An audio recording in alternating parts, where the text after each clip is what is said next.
Hai, selamat datang di channel ini. Bareng gue Arif di segmentasi Hidden Story. Di segmen ini, gue bakalan bawain cerita-cerita horor menarik dan juga tentunya epic. Dan gue juga bakalan selalu ingetin kalian buat bantu channel ini terus berkembang dengan cara like, comment, and subscribe biar gue bisa semangat bawain cerita-cerita dan segmentasi baru di channel ini. Tanpa berlama-lama, kita mulai ceritanya.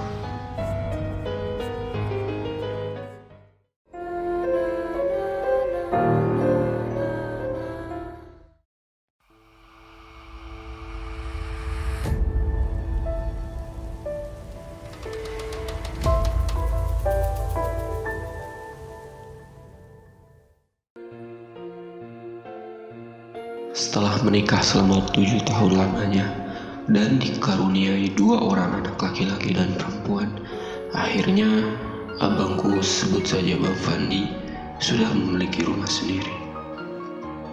Selama ini memang Bang Fandi mengontrak sebuah rumah yang jaraknya sekitar 4 km dari rumah kami. Karena memang sudah memiliki keluarga sendiri, Bang Fandi tanpa pikir panjang akhirnya memilih rumah untuk mengontrak saja, agar bisa hidup lebih mandiri bersama keluarga barunya. Singkat cerita, setelah menabung selama 7 tahun, akhirnya Bang Fandi bisa punya rumah sendiri. Memang rumahnya itu tidak terlalu besar, tapi cukuplah untuk 4 orang keluarganya. Dengan 3 kamar tidur, 1 kamar mandi, halaman belakang yang besarnya 2x3, dan sebuah teras yang agak lumayan besar. Rumah itu memang bukanlah rumah yang bersih atau siap huni, tapi rumah yang memang harus direnovasi karena memang sudah lama sekali dan ditinggalkan begitu saja oleh pemiliknya yang dulu. Yang kebetulan rumah itu memang milik keluarga temannya ayahku. Tak ada alasan yang jelas kenapa rumah itu tidak diurus sama sekali dan ditinggalkan begitu saja. Tapi bukan soal untuk Bang Fandi memilih untuk membeli rumah tersebut dengan harga yang murah, dan juga karena suasananya yang memang bagus dan baik, sehingga dia tertarik untuk tinggal di sana. Udaranya memang cukup sejuk di pagi hari. Maklum, rumahnya ada di pegunungan dengan suasana pedesaan yang cukup asri. Dan jarak dengan kota pun bisa dibilang tidak terlalu jauh, bisa ditempuh dengan 20 menit perjalanan saja. Tapi saat aku tinggal di sana, suasananya tidak seperti apa yang aku pikirkan.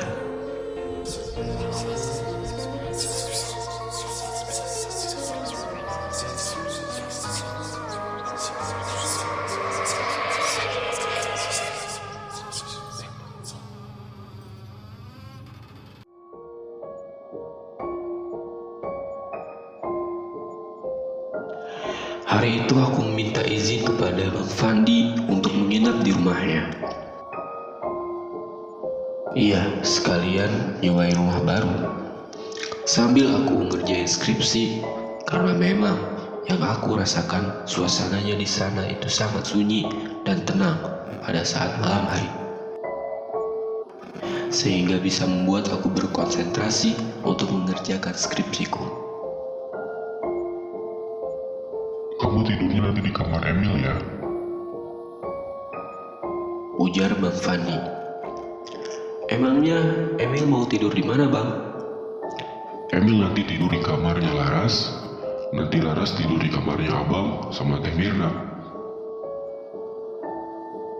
Oh iya Bang, aku juga akan lama di sini.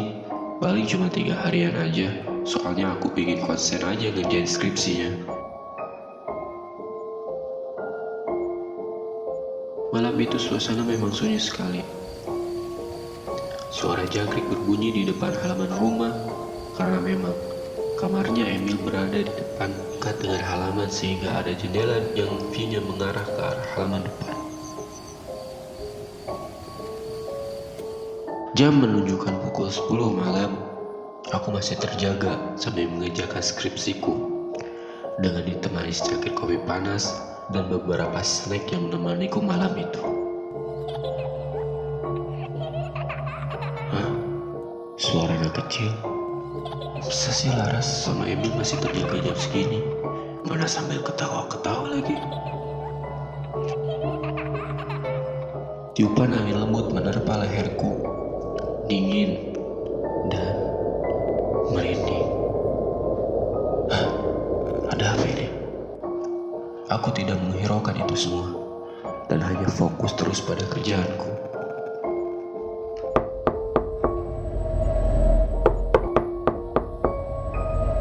Anjir, ini udah gak beres nih.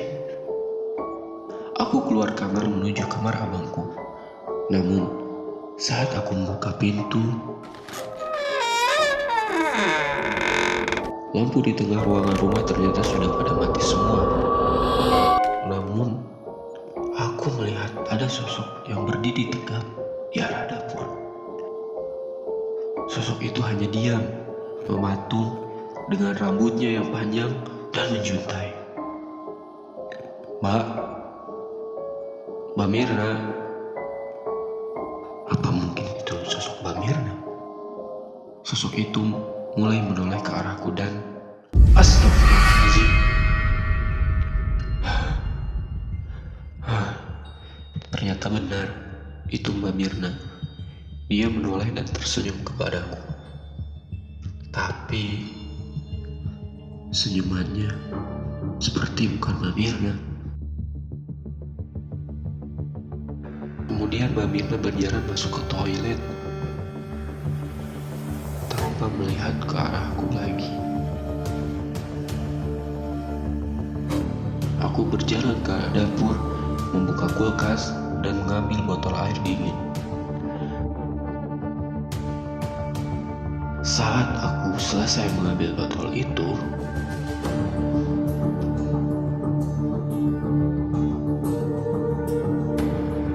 aku melihat ada bayangan dua sosok anak kecil bermain berlarian di tengah ruangan.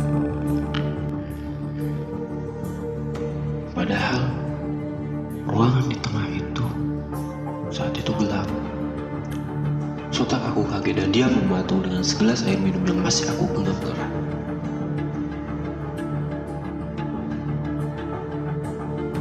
Masa iya sih Emil sama Laras jam segini masih lari-larian? Aku masih berpikir positif sampai aku menyalakan lampu ruangan tengah dan bahwa sosok itu menghilang. Aku bingung, takut, dan aku berlari sekuat tenaga ke arah kamar, mengunci pintu dan beristighfar sebanyak-banyaknya. Astagfirullahaladzim, astagfirullahaladzim, astagfirullahaladzim. Waduh, ini mah udah gak beres. Peristiwa ganjil itu bertubi-tubi aku rasakan. Aku duduk ketakutan bersandar di balik pintu. Jujur, aku ini penakut.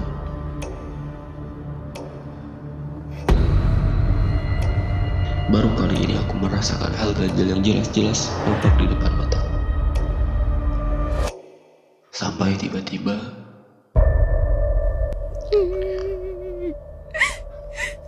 Siapa itu? Siapa itu, oi? Bang? Abang? Tak ada suara yang menyaut. Ku beranikan diri membuka pintu dan astagfirullah, tak ada orang. Tak ada orang di sana. Sontak bulu kuduku merinding. Aku melihat ke sekitar, memang tak ada orang. Aku bergegas menutup pintu kamar. Saat aku berbalik,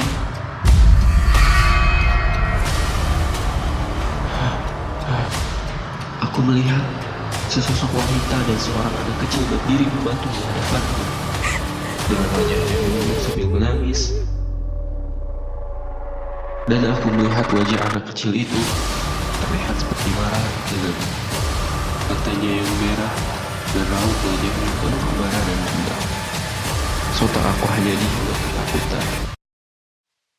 Aku tak bisa berbuat apa. Aku hanya bisa melihat mereka semua berdiri menatap aku dan gelap. Gelap semua.